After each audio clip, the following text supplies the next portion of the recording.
ou tu ne peux pas dire qu'il vit une discrimination au travail ou une injustice.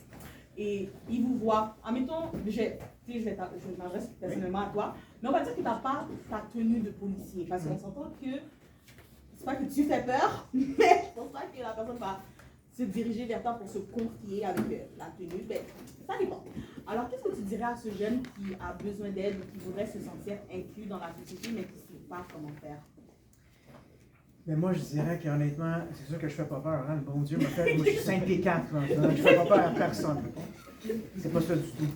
Je dirais que, sincèrement, il y a énormément de haine. Il y a des personnes qui sont là pour nous aider. Il s'agit juste de les trouver. Okay? On est chanceux de vivre ici. Okay? On est chanceux de vivre à Montréal. On est chanceux de vivre au Québec. On est chanceux de vivre au Canada. On est chanceux de vivre à Saint-Michel. Okay? Parce que pour de vrai, il y a énormément de ressources et il y a énormément de personnes qui peuvent nous aider. Il s'agit juste de trouver le courage de demander. Mais on peut choisir la personne à qui aller voir. Est-ce que c'est un policier? J'aimerais beaucoup ça, qu'on se sente à l'aise. Je travaille beaucoup pour ça. Hein? Qu'on se sente à l'aise de s'approcher de nos policiers. Moi, mon rêve, sincèrement, c'est que quand il y a un auto de police qui passe, que les jeunes, ils vont vers le véhicule. Ils vont saluer les policiers. Pas qu'ils... mais, non, mais c'est correct. C'est correct aussi parce que s'ils ont fait des bêtises, ben, c'est important qu'ils aient peur de moi. Okay? Et s'ils n'ont rien fait, moi, cette peur-là, elle ne doit pas exister. Okay? Donc, si cette personne-là a besoin d'aide, et elle ne se sent pas à l'aise d'aller voir un policier, ben, qu'elle aille voir son prof à l'école, qu'elle aille voir un intervenant du centre Anthony, qu'elle aille voir des conseillers municipaux qui peuvent nous aider, le pasteur de l'église, le coach de soccer, le coach de basket, n'importe quel adulte. Donc, de l'aide, il y en a. Il s'agit juste de trouver le courage de demander. Puis juste demander l'aide, c'est le premier pas. Reconnaître qu'on a un petit problème, mais c'est un pas dans la bonne direction. Et puis par la suite, bon, ben, l'aide, je suis sûr que quelqu'un va pouvoir aider cette personne. D'accord, merci. Ça conclut notre panel de discussion. Vous pouvez... Non, est-ce que vous avez des questions pour l'un des intervenants? J'ai une question. Mais pour l'organisation. Pourquoi je vois qu'il y a 4 hommes et pas une femme? Bah, il y a...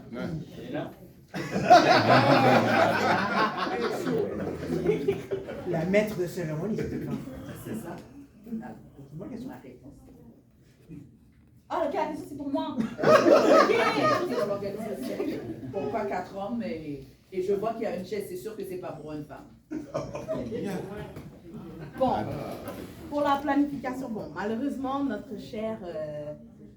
invité n'a pas pu se joindre à nous. Je ne sais pas s'il va se joindre plus tard. Pour l'organisation, oui, nous, on est ouvert à recevoir votre aide si vous avez besoin d'aide, si vous avez besoin seulement de parler même ou juste avoir un peu de compagnie. Vous pouvez nous joindre. L'adresse, c'est le 5900 rue Léger. Et on offre des activités, on offre des services pour vous aider avec vos papiers d'immigration. On offre aussi des collations pour la jeunesse. Peut-être bientôt des repas. Ça va? Désolée. Peut-être bientôt des repas. Et on offre aussi, si vous avez de la difficulté avec l'informatique, on offre aussi des cours en informatique avec des outils électroniques, que ce soit téléphone, tablette, ordinateur. Quelle que soit la raison, vous pouvez appeler. Je n'ai pas le numéro de tête malheureusement, mais à la fin, je peux vous donner beaucoup plus d'informations. Madame Nadine, ils peuvent se reprendre pour l'année prochaine? On va Mais... apprendre de nos erreurs. Puis on va Oui, exact. Mais si elle devait être politicienne, je pense qu'elle est...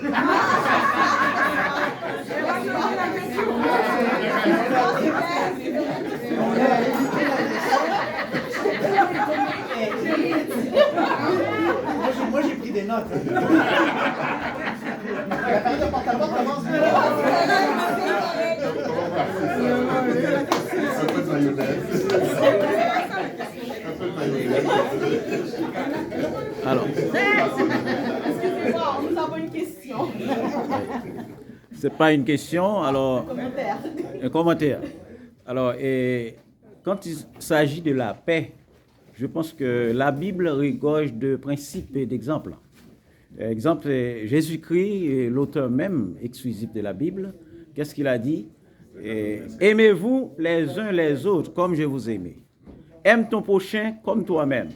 Il a toujours fait l'équilibre. Par exemple, dans la famille, Dieu dit, l'homme doit aimer sa femme et non pas être un bourreau pour sa femme. De donner sa vie pour ça. Oui.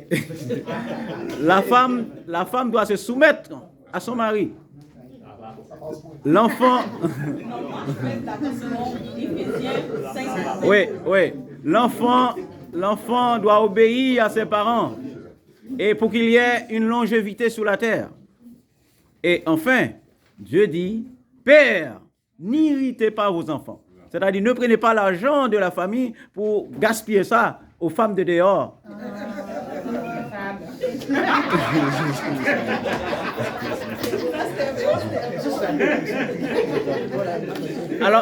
Alors sur ce, j'invite tout le monde à lire la Bible, le livre des livres.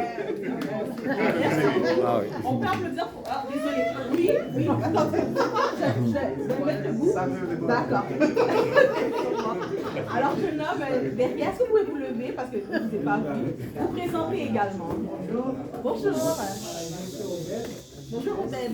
Ah oui, j'écoute avec beaucoup d'attention les conseils que ces personnes importantes apportent pour nous, surtout pour les parents. Moi, je suis un jeune ingénieur. Mais avant, on avait beaucoup de. Bon, on avait des influences traditionnelles sur les enfants. Par exemple, l'école, l'église, et là, les amis, tout ça. Mais il y a un facteur très important qui entre, qui est les réseaux sociaux. Ça veut dire que vous êtes vraiment expérimenté. C'est avec un grand plaisir que vous écoutez aussi donner des conseils avec ces parents-là. Parce que je vois, à moins de jeunes et beaucoup de parents ici qui est vraiment important pour faire les enfants comme un instrument de paix dans la société. Mais comment vous pouvez orienter ces parents-là à travers ce facteur-là qui est les réseaux sociaux, parce que c'est vraiment important, parce que les parents, surtout les personnes âgées qui ne connaissent pas les réseaux sociaux, comment vous pouvez comment donner des conseils à ces parents-là pour orienter ces enfants à éviter certaines choses. La virus surtout. Deux choses qui me viennent il y a deux choses qui me viennent rapidement à l'esprit. Je vais parler de des règles que je veux chez moi. Okay? Mettre des limites. Il faut mettre des limites dans la vie. Okay? Des limites comme à la table, quand c'est temps de souper, pas de téléphone. Okay? Pas de téléphone. Sincèrement, là, c'est que. Et mes filles ont 17 ans et 15 ans, et c'est dur pour eux, mais c'est un règlement de la maison. C'est que pas de téléphone à la table. Donc déjà, c'est une limite qu'on met. Deuxièmement, et ça, là, on va s'en regarder dans le miroir. Il faut prêcher par l'exemple. Donc si moi, je suis toujours sur mon téléphone, là, okay, les enfants, ils vont dire quoi? Ben, leur papa et maman sont toujours sur le téléphone. Moi aussi, je mets. Donc, c'est triste que la presse, et il n'y a plus de papier pour la presse. Parce que moi, la seule raison pour laquelle je joue avec mon téléphone, c'est pour avoir des nouvelles. Mais il faut mettre quand même des limites. Donc, nous, on doit prêcher par l'exemple. Donc, moi, c'est deux conseils que j'utilise, qui fonctionnent pour moi, pour les réseaux sociaux, pour l'utilisation des téléphones. Déjà, d'écouter. Oui. Je pense que c'est important d'essayer de savoir ce que font nos enfants avec la technologie. Et d'en discuter. Et ça, c'est comme d'autres sujets là, que des fois qui peuvent être plus sensibles. Là. On peut penser à la sexualité des enfants, on peut penser à comment ça fonctionne au niveau de leurs amitiés. Il faut être capable d'en parler, mais pour être capable d'en parler, il faut avoir un lien de confiance. Puis des fois, surtout à l'adolescence, ben, nos ados, ils ne veulent pas nécessairement nous en parler. Fait que c'est important aussi qu'avant, des fois, qu'ils soient adolescents ou adolescentes, puis à la limite, ben, s'ils sont déjà rendus, il n'est jamais trop tard, mais s'ils peuvent avoir peut-être un adulte de confiance, tu sais, ça peut être une tante, ça peut être marraine, un coach de golf, un professeur qui aime bien, peu importe, mais d'avoir un adulte de confiance qui sentent là, qu'ils sont capables de parler des choses qu'ils aimeraient vraiment parler, mais pas avec papa-maman. Mais si on est capable d'avoir un lien fort avec nos enfants avant qu'ils arrivent adolescents pour quand même être capable ouvertement d'en parler. Il y a des sujets là que ça donne rien de ne pas vouloir en parler parce que ils vont si c'est pas nous leur première source d'information, ça va être quelque chose d'autre qui est peut-être vraiment pire. Donc, vaut mieux être ouvert, même si c'est pas nécessairement agréable.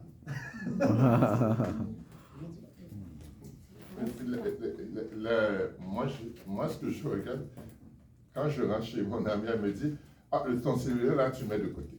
Ce qui veut dire que c'est la même chose, comme nous savons fort bien, c'est donner l'exemple. Mais en même temps, on a un petit problème dans nos communautés. Très souvent, ça commence à partir même l'enfant gère la maison, gère tout.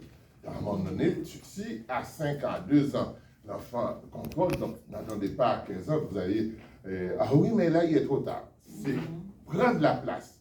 Moi, maman n'est plus là, on est toi, tu gagnes 100 000, l'autre n'a rien, tout le monde, ce sont des enfants. Tu rentres chez ma mère, tu es un enfant point à la ligne. Est-ce que nous avons quelque chose comme ça chez nous? Chaque personne ici, c'est comme ça. Oh oui, mais là, elle est infirmière, l'autre ici, etc. Non, c'est mon enfant, je veux, il y a des choses, on peut parler. Je vous donne des exemples que j'ai vécu, que je connais très bien. Tu arrives là, mais comment ça se fait? Tout le monde est costumé, toi, tu n'es pas costumé. Ça, c'est ma mère. Qu'est-ce qui est arrivé? Tu n'en avais pas aujourd'hui? Il faut parler avec l'enfant, dire, vous êtes là, nous sommes là. Pas là seulement, le frigo rempli, et puis là maintenant, à quelle heure on a fait de hockey? Non? Comment ça a été? Tu as marqué un but? Yes. Tu crées. Le mot là, c'est moi je suis un artiste, vous avez dit, mais oui, il connaît ce mot-là. Tu crées des moments, que ce soit un ami, que ce soit même avec ta femme, etc. Mais c'est sûr, si ma femme s'ennuie, elle va prendre, et puis l'enfant regarde. Mais on a aussi quelque chose qu'on doit investir dans notre famille. On a des temps pour la famille. Moi, j'ai une soeur qui est à Laval, je n'ai pas de voiture. Les amis, je suis désolé. Chaque 2 semaines, on doit manger ensemble. Et là, on parle de problèmes. Oh, mais j'avais ça à démonter, j'avais ça à faire, etc. Je suis là pour ma soeur. Yes. Et c'est la même chose, je vais chez ma tante, je suis là pour elle, pour aller. Donc, y a-t-il quelque chose à faire? Non. Mais là, c'est sûr que là, maintenant, c'est jouer nos rôles. Et nos rôles, c'est jusqu'à la fin, les parents. C'est pas parce que l'enfant, tout à coup, on était à l'université. Ma mère s'en fout, t'es à l'université. T'es mon enfant de 5 ans qui ne savait pas lire. Même si elle va demander des conseils. Moi, j'ai entendu quelque chose à la radio. Là, ce cas-là, il va chercher tes compétences. Mais à part de ça, là, t'es pas roi, là. T'es un enfant. Mais nous avons perdu ce contrôle-là. Moi, j'ai même entendu des parents. Oh oui, il est Canadien, moi, je suis... Hey! Non, c'est mon enfant, et je veux, y a-t-il quelque chose? Pourquoi tu es toujours sur ton appareil? Pourquoi tu es toujours sur l'ordinateur? Y a-t-il quelque chose? Moi, on peut en parler. Mais allez parler entre nous, les adultes aussi, pour avoir des ressources. Mentir pour dire aux gens, pour dire à l'enfant qu'est-ce qu'il a besoin comme information. Donc, moi, ce que je pourrais dire, c'est l'éducation de l'enfant a plusieurs sens. Et cette éducation aux réseaux sociaux est extrêmement importante. C'est un atout, mais aussi, ça peut être une arme à 2 tranchants. Parce qu'il y a des enfants ou des jeunes qui se font enlever et, via la réseau. Donc, je pense que comme parents, la formation doit être plurielle. Donc, M. Benjamin vient d'arriver, notre député. Donc, et puis aussi, comme vous voyez, je pense que lors des prochaines ouverture d'école. Je pense que le cellulaire va être interdit dans les classes, qui est une bonne idée. Je pense aussi que le cellulaire devrait être interdit dans certaines sphères. Mais j'ai bien aimé donc le règlement que le commandant a mis à la maison. C'est une très bonne idée que les parents, ou bien les futurs parents, doivent utiliser aussi.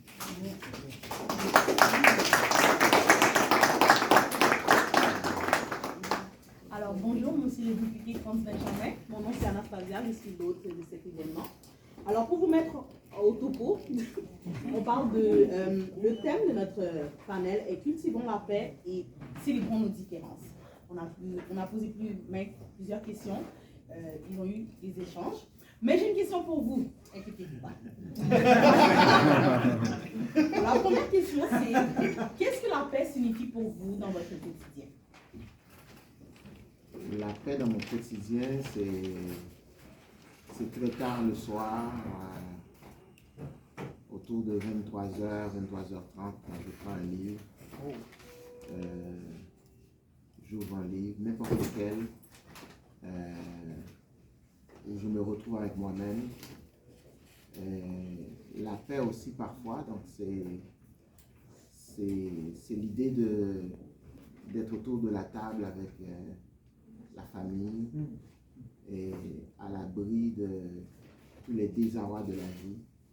Donc, et là, on retrouve cette forme de sérénité, cet havre de paix, donc sur ce cocon familial qui nous permet de nous retrouver comme être humain, donc moi comme conjoint, moi comme papa, donc avec mes filles, etc.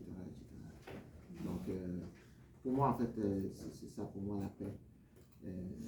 Ou encore, comme il m'arrive de faire de longues routes, aussi en semaine quand je vais à l'Assemblée nationale, c'est quand je fais Montréal-Québec, et là je mets la musique à fond, et puis je suis comme en paix avec moi-même sur la route. Merci beaucoup. Il y a eu des plaintes à Trois-Rivières.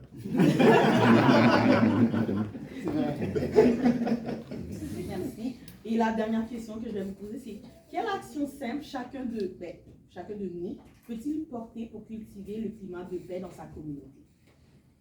Et je pense que il y a un mot qu'on n'entend pas souvent, que j'aimerais apporter ici dans cette salle, c'est la tempérance.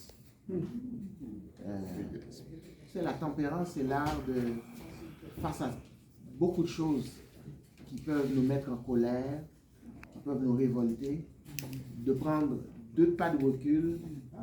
Il a dit non, c'est Voilà. pour ça. Tu as volé mon idée? Je t'ai caché derrière la porte. On dit souvent les grands esprits, c'est compliqué.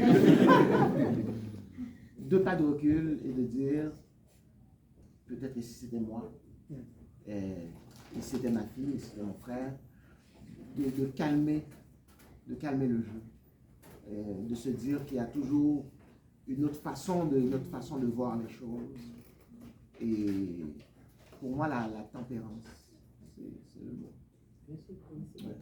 Est-ce que quelqu'un du public a une question pour monsieur le député? C'est plus pour en général. Ok, juste te présenter. Ah, ok. Moi, c'est Laurie. Je voulais savoir, est-ce que vous avez des projets à venir comme reliés avec ce qu'on en parlait aujourd'hui? Spécialement. Ah, en fait, oui, on a 2 projets. Premièrement, il y a un concours, qui est un concours d'art visuel, où que si tu es bonne en dessin, en peinture, ou quelle que soit la forme d'art, le poème, le slam, de déposer ta candidature avant le 23 juillet. Et ce concours va servir, on aura aussi également un festival qui se portera sur 2 jours, le 23 août au parc.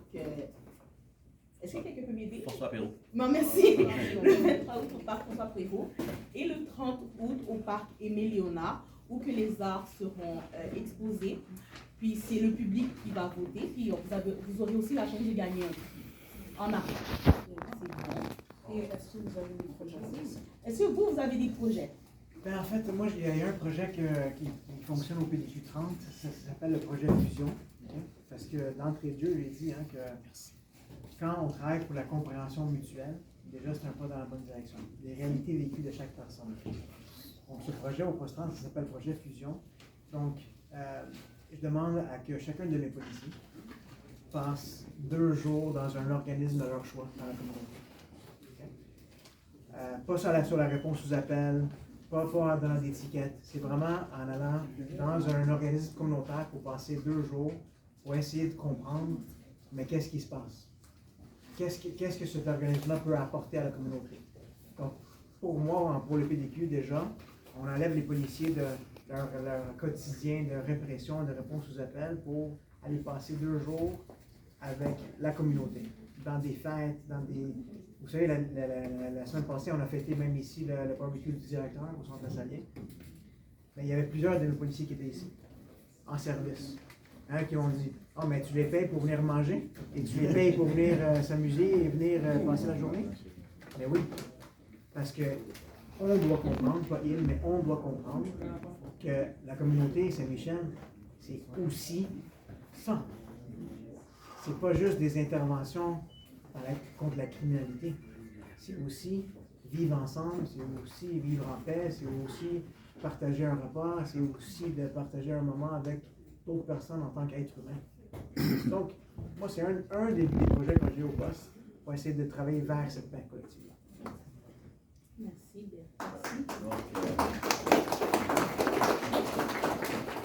Ce que je pourrais également dire, c'est vous impliquer dans des organismes communautaires jeunesse. Où vous allez apprendre beaucoup de choses. Et puis, si vous habitez Saint-Michel, tant mieux. Si vous n'habitez pas Saint-Michel, déménagez à Saint-Michel. Donc, et puis aussi, il y a un projet que le député avait emmené, Saint-Michel, quartier du Livre. Donc, vous allez pouvoir entendre parler de ça. Puis, cela va vous permettre, si vous ne le faites pas encore, de lire. Parce que, donc, ça aide. Et puis, aussi à Saint-Michel, on est pas mal en matière de basket. On a une des filles qui est en WNBA, Sarah Tebiassou, qui habite à Saint-Michel. C'est grâce à nos parcs, grâce au terrain qu'on a mis.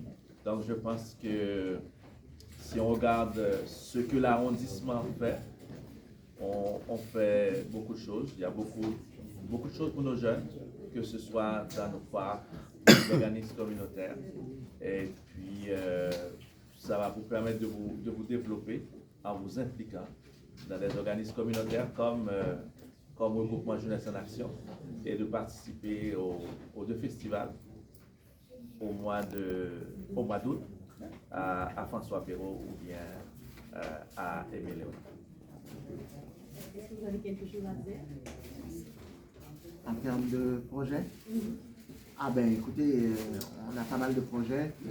Dernièrement, j'avais invité le ministre des Services sociaux. Il était de passage à Saint-Michel pour une rencontre sur les enjeux de la protection de la jeunesse. Donc, tout ce qui est des relations avec la DPJ, on sait qu'il y a des éléments complexes et c'est une rencontre qui a été fort intéressante. Et j'espère que cet été, on aura un suivi fort intéressant pour Saint-Michel par rapport à ce dossier-là. Donc suivez la télévision. Donc, il y a des belles annonces qui vont être faites en ce sens-là. Ensuite, il est de mon intention, d'ailleurs j'ai déjà mes espadrilles, de parcourir tout Saint-Michel cet été. Donc, je suis déjà en mode, je m'annonce en mode pré-campagne électorale. Donc, alors, si vous êtes intéressé à faire du porte-à-porte avec moi cet été, je vous invite donc, à m'accompagner pour aller rencontrer nos aînés, nos jeunes, nos familles, pour aller les écouter. Donc, je serai en mode écoute cet été. Donc, si ça vous intéresse, c'est toujours intéressant, c'est de l'exercice physique en plus. Donc, ça me fait plaisir. Et aussi, donc, on fera aussi cet été la promotion pour la cohorte de l'automne des bourses du député de Viau. Donc, on donne des bourses d'études à des gens qui apprennent un métier, qui vont au collège, qui vont à l'université. Donc, on donne 10 000 $ en bourse par année. Donc, à condition d'être résident de Saint-Michel, évidemment. Ah oui, je le précise tout de suite. Résident de Saint-Michel, Josué a bien dit, déménager. Et que vous soyez aussi aux études à temps plein aussi. Soit pour apprendre un métier, vous êtes au collège ou à l'université, vous serez admissible à ce moment-là. Nonobstant les critères, vos critères de statut au Québec ou au Canada. C'est-à-dire, nonobstant que vous soyez citoyen canadien, résident permanent, revendicateur du statut de réfugié, travailleur temporaire, ces critères-là ne comptent pas pour octroyer les bourses. Ce qui compte, c'est que vous soyez résident de Saint-Michel, être aux études à temps plein. Évidemment, ce n'est pas un automatisme. Il y a un jury, il y a un comité de sélection qui s'occupe d'analyser toutes les demandes reçues. Et donc, mais je serais heureux qu'un de vous soit l'heureux récipiendaire ou l'heureuse récipiendaire d'une bourse de député de ville. Voilà pour cet été. Merci. Est-ce que vous avez des projets? Ben oui, en fait, moi j'ai un grand projet, le 2 novembre, c'est les élections municipales. Ah oui! Mais je dis un peu à la blague, là, mais la passation pacifique du pouvoir dans des sociétés démocratiques est un immense acquis. On le voit là dans les autres sociétés qui ne sont pas démocratiques, à quel point ça peut soit virer en dictature, soit virer avec des échanges violents. On a la chance, dans une société civilisée comme la nôtre, d'élire ceux qui veulent nous représenter, d'élire pour ceux qui présentent aussi des projets pour notre quartier, pour notre ville. On a le choix de pouvoir voter. Et c'est un exercice qui est essentiel dans une saine démocratie pacifique. Et aussi, regardez, là, M. Josué Cornville et moi-même, là, on est dans deux partis différents, capables d'être civilisés. Et pendant les élections, on a aussi l'intention, en fait, depuis la dernière élection, si vous venez au conseil, c'est pas un zoo, c'est pas une foire d'enfer, c'est pas non plus ce qu'on voit là, au sud de la frontière. Je veux dire, il y a des façons civilisées de faire de la démocratie, notamment municipale, pour le bien collectif, et c'est ça qu'on souhaite. Bravo. Merci. Alors, pour mot de la fin, d'ailleurs, je vous remercie pour votre intervention, vos réflexions et surtout votre présence active, surtout le long de cette causerie. Ce que nous avons partagé aujourd'hui nous rappelle une chose essentielle. La paix ne se décrète pas, elle se construit par le dialogue, l'empathie, la connaissance de l'autre et la volonté sincère de faire une communauté au-delà de nos différences. Nous avons entendu des paroles de sagesse, des expériences inspirantes et des idées concrètes pour bâtir ensemble une société plus pacifique, plus inclusive et plus humaine. Je vous invite donc à repartir avec cette conviction. Chacun d'entre nous a un rôle à jouer. Ce sont les petites graines que nous semons dans nos familles, dans nos écoles, nos quartiers qui feront naître la paix durable à laquelle nous aspirons tous. Continuons donc à cultiver la paix et célébrer fièrement nos différences uniques. Merci à vous.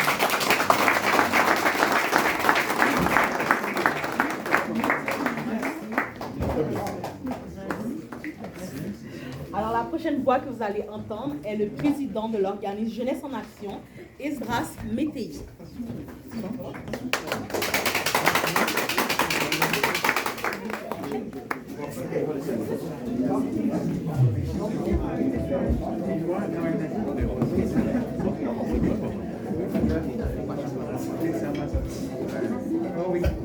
Moi, j'ai déjà oublié. C'est ça, des fois, vous n'avez pas besoin. On va faire une photo, ça a l'air. Pas de